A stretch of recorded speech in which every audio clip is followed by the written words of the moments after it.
Welcome to the 7th episode of All Things Crypto, an Elk Finance podcast.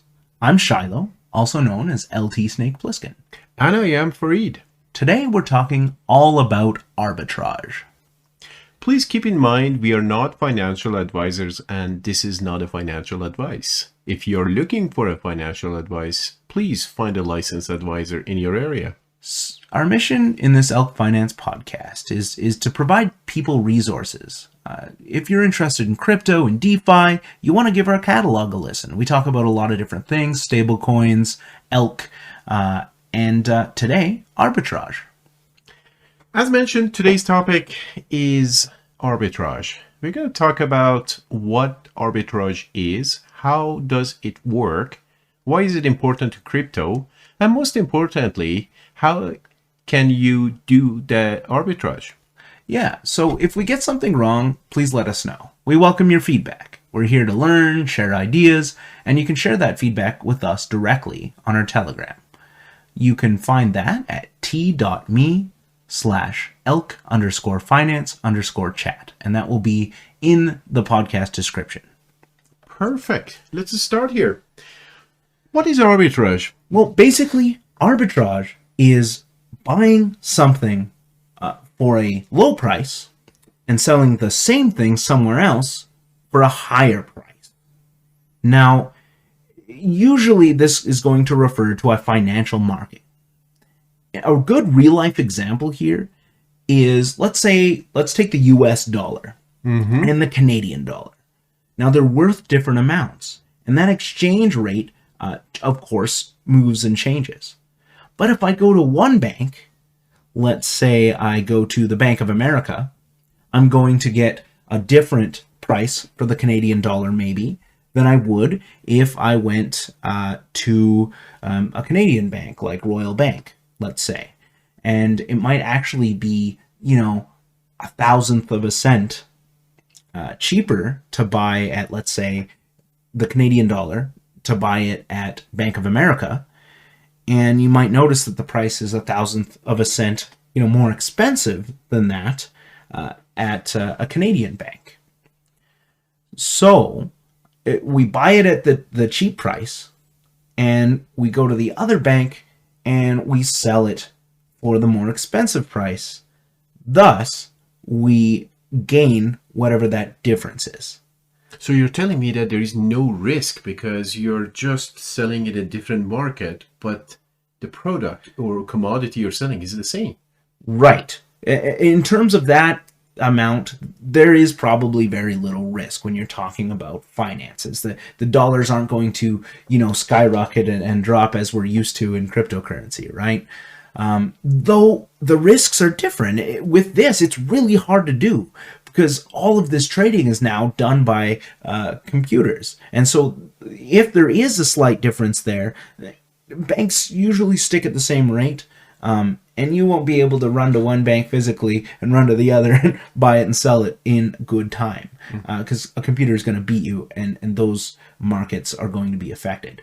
And also what happens is when I buy enough of this Canadian dollar, and I go to sell it, if I buy the Canadian dollar with the US dollar on one side, that's actually going to increase the price of the Canadian dollar. And when I go to sell it, I'm talking about, if I'm buying $1 billion worth, a large amount. Large amount, yeah. Right, the markets are going to adjust. And then when I go to sell the Canadian dollar on the other one, where it's more expensive, it's going to drop the price. That's right. Right? So in a way, if there were different prices at different banks, even by going and doing this, you would kind of make all the prices even, and you would take that difference. But again, that's what these computers often do, and people will try to do. Though, it's you need, like I said, like a large millions amount of dollars, right? To make it, then you might make billions or trillions. Yeah, well, yeah, and it might even be hard to make a trade that big. That's right. So you'd have to know some people, and the thing is, even if I had $2 million, I might make like $5,000. Which, is $5,000 is $5,000. Let's, not sugarcoat it for you and I. That's a lot of money. It is. But if you've got $2 million you're putting up, that's not a huge gain on that. That's true. So that's basically what arbitrage is, and you can kind of see how that applies to crypto. It's not something that's really done too much anymore by the average person. That's right, because you need quite a bit of capital, Right. and you need to be very fast, because the computers, they figure it out, the algorithm, they figure it out really quickly, and they get rid of the price difference really quickly.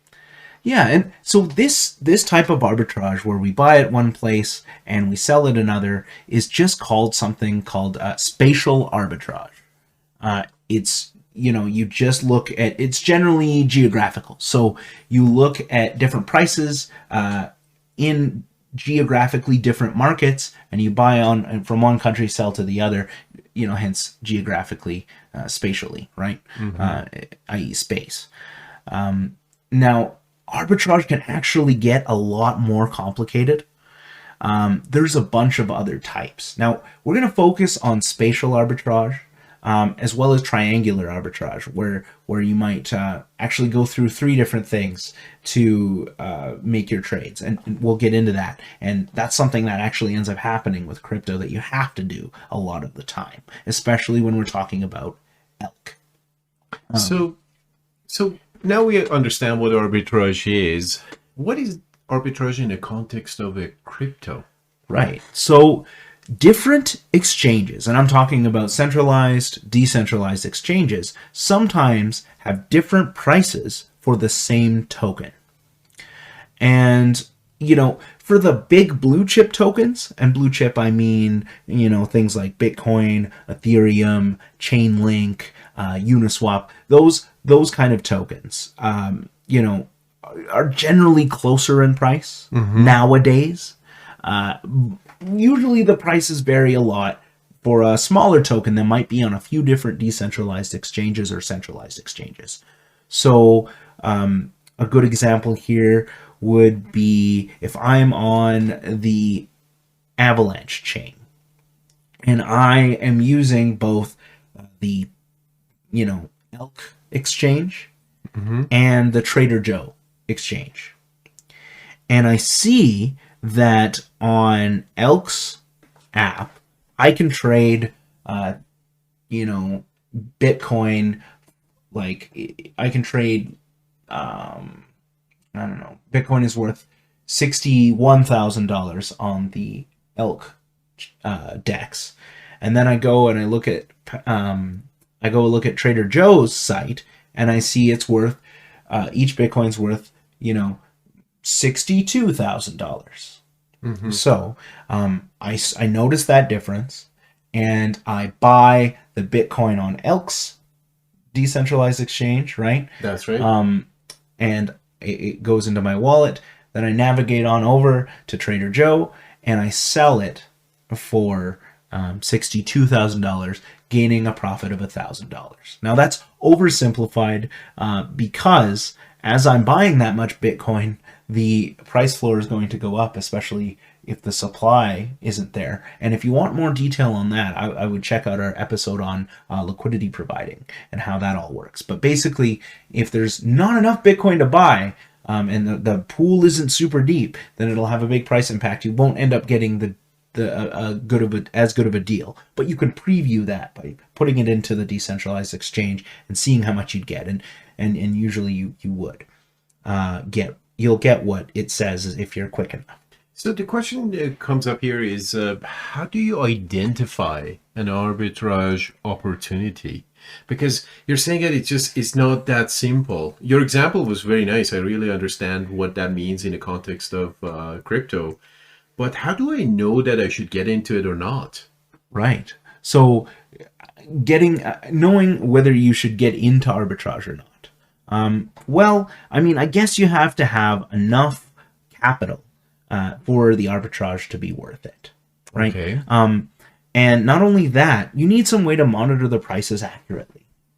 And the thing is, if there is a bot usually monitoring these prices, chances are there's already an algorithm, a computer that's making those trades for you, right? Or for them. So, and that's taking away your opportunity to arbitrage. Now, So you're telling me that this is one of those things that you see the opportunity to jump on it. yeah, you got to take it if you're ready for the risk, which we will get into, right?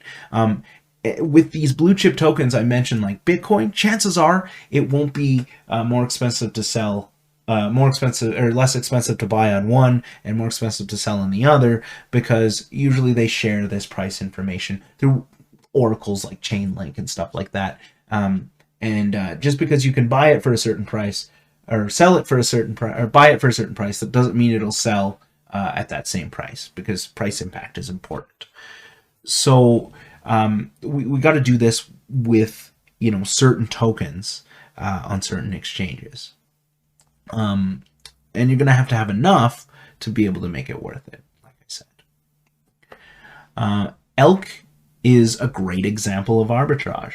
And what I mentioned before about how when you buy on one chain, the price goes up, how you sell on the other and the price goes down, right? With Elk, we're on, at the time of recording, 12 different chains, right? So we've got Elk sometimes varying a few cents or more on any of those 12 chains, just a little bit as we're getting started, for example, right? Now, what we know is arbitrage, will come into play because we can use the ElkNet. We can transfer Elk one-to-one across these different chains. So we can actually move our Elk over to where it might be worth more. Now, the tricky part is we have to use other methods to cash out our Elk on one chain, get it over, not using ElkNet, to the chain where it's cheaper to buy it, right? And that's right. So when we sell it on the chain where it's really high, when it's $3.05, let's say we sell 1,000 Elk, might go down to 303 cents, $3.03. And then we go over to where it's $2.85 on another chain. And when we finally take a route there, we go to buy it, that might increase its price by 5 cents. So now it's $2.90 and $3.03, and the difference narrows. That's great, because what we want is Elk to be the same on every chain. But does this mean that these windows of opportunities are very short? So you can't really do arbitrage forever? Yeah, it really depends. And the reason that the windows are a little bit longer on Elk, nobody's figured out, or very few people have figured out how profitable it is. And let me tell you, if you got enough, it is pretty profitable. And secondly, the routes are really complicated. So it's not as easy for a program or a computer to take these routes, because there's a lot of manual things we have to do, and they will figure it out, especially if it's profitable. So this can really, really help. And what you got to do is you got to become familiar with different routes. And so let me walk, like, if you're mind boggled right now and you're like, what are you talking about? How do I do it? I thought ElkNet was the thing that got you to different chains. I'll slow down for a second. Because yes, you can transfer Elk anywhere. You can buy Elk, transfer it across, and sell it. And, you can move across chains that way. But you can also use that to basically, take your Elk, buy it where it's cheap, again, send it over to where it's more expensive, sell it where it's more expensive, and you can repeat that until the prices are even and you no longer make a profit. Okay, so how do we do that? That is the question. Right. So let me walk you through a process. Now, it's different for each chain. Now, you got to get to know a lot of the chains that Elk is on. And you got to know the route, the route, the direction to go to convert one token into another. Also, you want to minimize, the amount of fees you're paying. So, for example, let's take Avalanche and Polygon Elk. Okay. Let's say Avalanche Elk is worth 305 and Polygon Elk is worth 295. Okay. So what I would do is, let's say I've got my Elk on Polygon. The first thing I would do is I would use ElkNet to transfer my elk in 7 seconds from Polygon to Avalanche. As long as things go smoothly, we're good to go. Okay. So I've got that same elk one for one. I've got, let's say 1,000 elk on Polygon that I've now moved 1,000 elk to Avalanche for the price of gas. Now I notice, so I sell that 1,000 elk for, ease of math. What's that? 1,000 elk at $3.05. You're the math guy. Oh, it is $3,050. $30.50. All right, so I sell it for $3,050. And then, now what do I sell it for? Well, you're going to sell it for AVAX, right? So now there's already one complication. You've got to know how much that AVAX is worth. Okay. Right? Yeah. Because you don't want to get it wrong and think that just rely on what the price is being relayed as. So you can use a tracker like CoinGecko or something to type in the amount of AVAX that it shows you that it's going to preview when you sell 1,000 elk. Is it $3,050 worth of AVAX? I don't know. Check on CoinGecko, or better yet, check on an exchange, on a centralized or decentralized exchange. Input the number on that exchange for that amount of AVAX to, let's say, USDT or USDC, whatever has most liquidity, and get a price of how much that would be. Gives you an idea of what you're actually getting. Okay. Right? So, okay. When I realized that, yes, that is worth more, and I verified that, yes, it's cheaper on Polygon, I would then sell it on AVAX, for AVAX. You always sell elk for the native chain token. So it means if you're on Phantom, you sell it for Phantom. If you're on AVAX, sell it for AVAX. On Polygon, you sell it for Matic. Okay. And so on and so forth.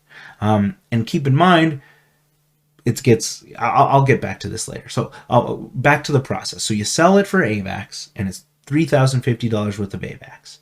Now, I need a way to convert that AVAX into Matic, because I'm going to go buy it on Polygon with Matic.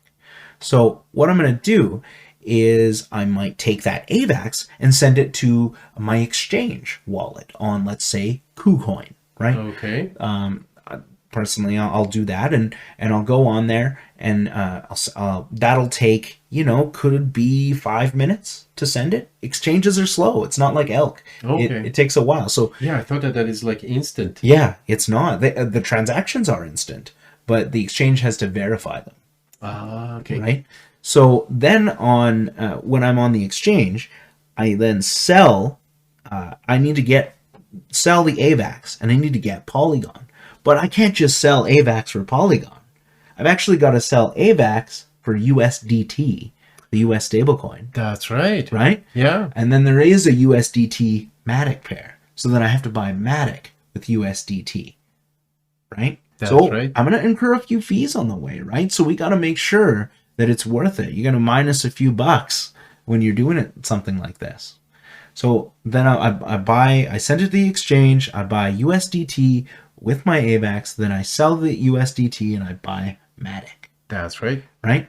Then I can withdraw my Matic back to my MetaMask on the Polygon network. Right? So now I'm on the Polygon chain with Matic. One of the things which we have, if we have so much volatility happening in the market, let's say in a Matic, Polygon, there's a chance that you're going to lose what you were planning to gain here. It can move the market. It can happen where the price does change. If you're quick enough in 5 minutes, it's usually okay. I haven't run into too many problems. Okay. Though it can happen, right? So I withdraw to my Matic wallet, my Polygon wallet, and I would buy Elk for that amount of Matic. And, I would know right away when I put it into the decentralized exchange that it is going to be more Elk, right? That's right. I would even calculate that before I even did it.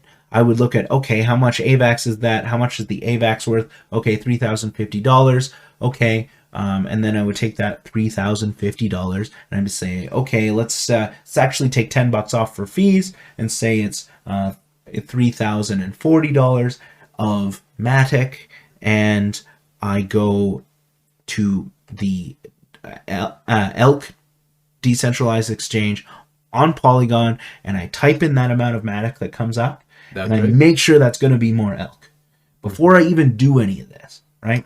That's right. Right? So you're just doing your calculations to make sure that there Yeah. is something at the end of the whole process you go through. Right. I just want to highlight this for listeners.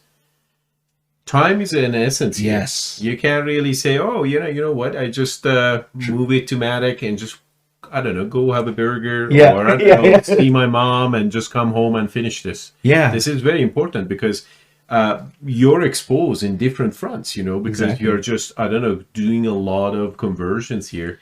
The second thing is volatility sometimes can just eat your lunch.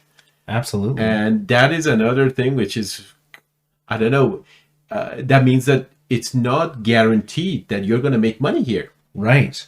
Yeah, and those prices can change, and exchanges are notorious for delays. So you got to be really careful, and you got to be When you're quick. saying it notoriously bad for kind of doing the exchanges, what is a typical duration? Is it 5-10 minutes, or have you seen longer than that? Depends on the exchange. Like you can even get few transactions that arrive within 5, 6, 7 minutes, and then you'll get one that just gets stuck and it seems to be processing forever, and you're like, oh my gosh, my arbitrage opportunity, right? So you got to be prepared for that, because that might happen where you go and the exchange holds it and they're processing. And that's one of the downfalls of centralized exchanges. So when you're talking about holding it, is it, I don't know if it is too big of an exchange that happens, or is it a random thing? It's random, because you can look in the block explorer, like on the blockchain itself, and you can see that it's went through. But that centralized exchange, because they're just one entity, sometimes they're notorious for errors. They don't have smart contracts that do everything right all the time. So there's all these delays sometimes, and they often don't want you, some exchanges want to make it harder for you to withdraw into a decentralized environment, because that's competition. So That's right. I Everybody's think there to make money. that's right. So yeah, you've got to do all those calculations beforehand, and it gets tricky too, because if you've got all these new chains that we've not heard of that we launched on relatively recently, things like Who, HOO, right? How the heck do you get Who? And like, what happens if the price is really high on AVAX and AVAX elk, and you got to get over to Who elk? How do you do that? Well, you got to find your route, right? So it might be, you sell for AVAX on the app.elk or even Trader Joe. It might be a better price there. You got to check.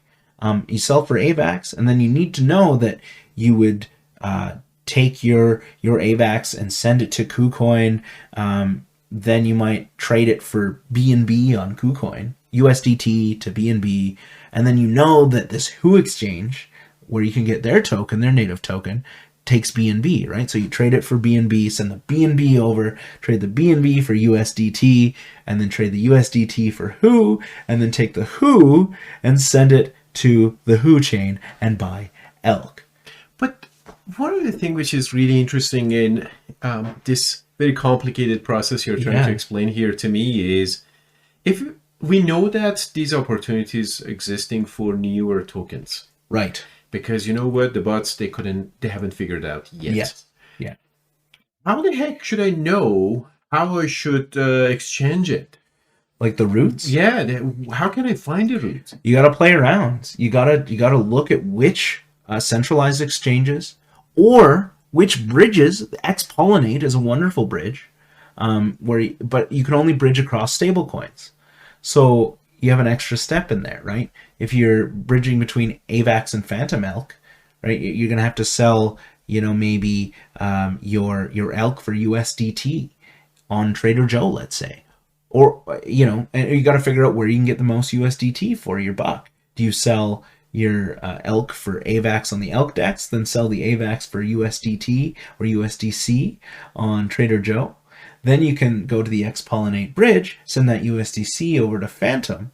Okay, well now you need Phantom, because maybe if you bought elk directly with USDC that you sent over, the price impact would be too high. The pool's not deep enough. you have to get to the native chain token. So then you have to go on Spooky Swap and then trade for Phantom. Then you can go to the Elk Dex and buy Elk with the Phantom, right? So you got to find these routes just by playing around. Oh man, that sounds really stressful. I would yeah. be just like being a stress, and it's just like, where should I go? Yeah, exactly. And you got to be really careful when you're copying, pasting, and sending to addresses that you're doing it right. Because if you are fast, it can be massive. Like you can make 50 elk maybe easy on a if you send like 1,000 elk, if you're able to build that much up. Easy on a trade that's there's a 20-cent difference between chains. No problem. It sounds complicated, but it sounds like a really nice game to play too. It is. It is exactly like a game. You find your route. It's kind of a puzzle. Okay, how do I get from this token to this one? And you could practice. You could simulate it for yourself if you wanted, right? You could pretend to send it through these different networks and find your path between each two different coins. Each two chains, because they'll all be often different paths. You have to know which exchanges have them, and you got to look at your exchanges and make sure the wallet isn't down for maintenance. Another downfall of centralized exchanges. Oh man! If you send money in there and their wallet is under maintenance, that money that token is frozen. Oh man! Yeah, so you have to wait till they finish the maintenance for it. It makes me a little bit nervous, because I don't have that much control. Yeah. And it makes me a little bit uncomfortable, actually. Absolutely. It's an anxiety-provoking experience. Though, if you can do it well and you're paying attention to the price fluctuations, it's going to help a lot, right? So it's going to be, you're gonna make some big profits. So, have you had any experiences that you didn't really gain anything and lost? And have you had experiences that you won really big? I mean, I was just trying to make sure that people our listeners understand that it's not a kind of a game that you always win. That's right. So, for example, today I sent $1,200 trying to do some arbitrage. I sent it to the Who exchange, and I used the X-Pollinate bridge to send it to Who for me to their exchange address. But that method of transfer they didn't recognize. So now my $1,200 is frozen. Oh, man. So that happens. I mean, I think I can get it back, but sometimes you can't, and sometimes it gets stuck.